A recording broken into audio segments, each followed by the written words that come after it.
here we are at Earth Source Gardens.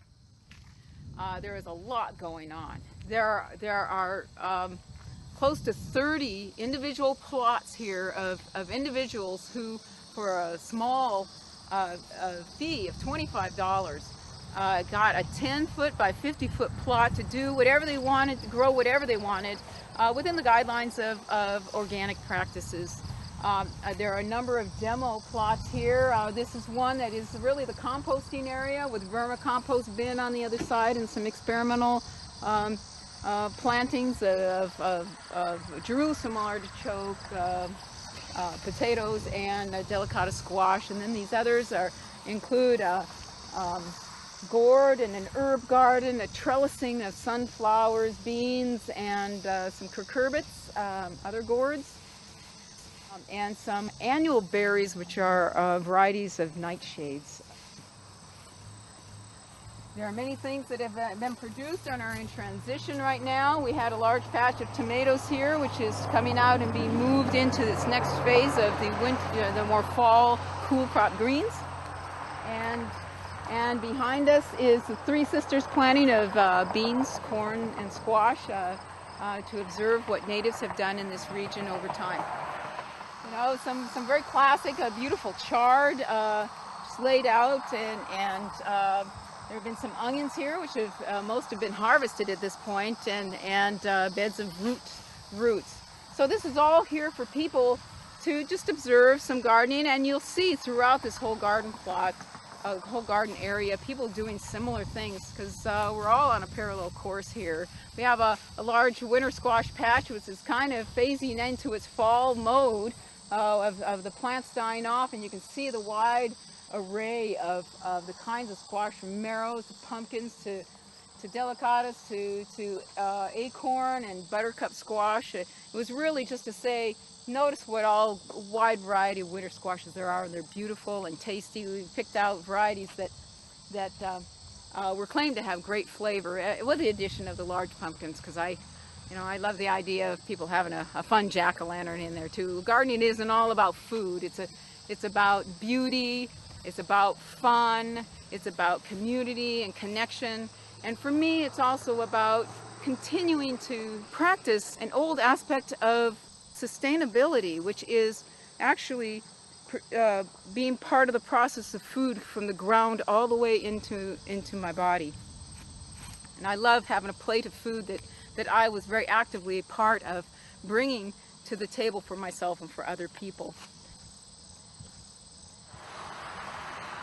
I love seed saving. I started seed saving about 12 years ago. I was taking a permaculture design course, but that wasn't just it. What happened was somebody was doing exactly what I'm doing here today, presenting a very brief introduction to what is seed saving and how do we do some initial things to get us in the movement. One of my first introductions to that was at a gathering, a seed saving exchange. It was a community potluck where people brought seeds that they had saved and were exchanging for the upcoming growing season. And what was so magnificent about that was that these people had been doing this for some time, and they had varieties that they took pride in caring and sharing. And that is the heart of the matter to me in sustainability, is how survival, how we live, is an aspect of cooperation. And cooperation means, in this case, where we grow the seeds, we utilize them themselves, and we share the abundance of that. Because when we harvest seeds, there's usually an enormous amount. And someone else may not have that variety, and I have the opportunity to share that with them.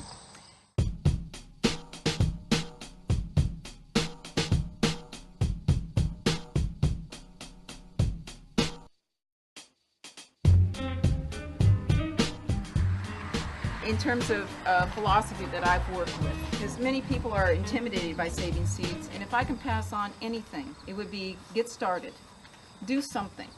Because if I grew these carrots and I didn't pay attention to the cross-pollination, I might just say, well, I'm going to put a handful down over here. I want to see what they come up with next year.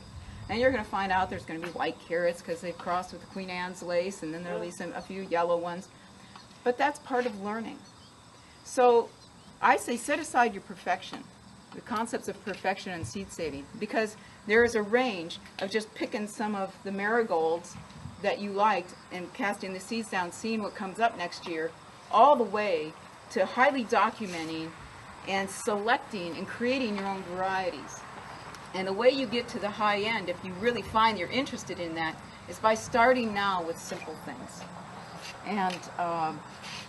And so I encourage you to, if you have interest, to do something. Part of my experience in terms of doing a little step at a time and learning about seed saving is let me see, where did that pan go? We're gonna plant some Queen Anne's lace over there. Clean your pan up.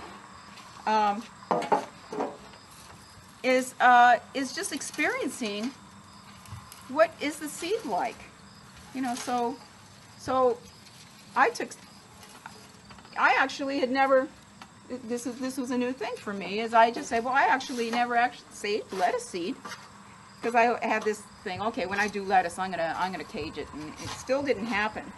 So I took some of this, and I just wanted to see how it was.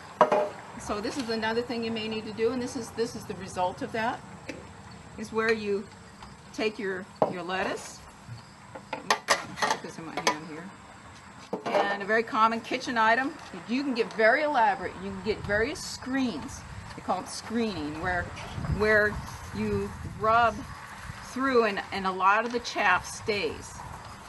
And you'll see that the seeds come through and a lot of little stuff. Now I don't have a reverse screen, what's referred to as a reverse screen. Lettuce too. Where you can take this lettuce seed, you'll see, I'm going to pass this around too, along with this, where you can see the lettuce seeds in there, along with a little light chaff. And so if you get a smaller screen, like a finer sieve, because a lot of times we have various colanders at home, or you can get the screens. And then the little stuff goes through, and what's left is the remaining lettuce seed. So that's one way to do it. Another is, and how I did this was and lettuce this is actually very difficult. It's a winnowing thing where you can use the wind, and the lighter stuff goes off, and the denser seeds stay at the base. And so I'll pass it around. You kind of play around with that. And lettuce is one that actually is difficult, because the lettuce seed itself is actually very light. And one of the things to notice is if some seed goes up high, beans are great with this. I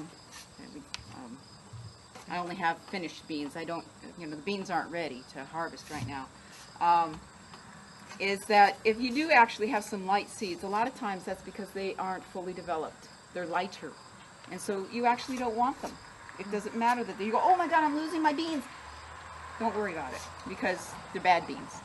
You want to keep those nice, heavy, dense ones that are at the base. So I'm going to pass this around. You can kind of blow on it and see how things move around. And this is some more refined of the same.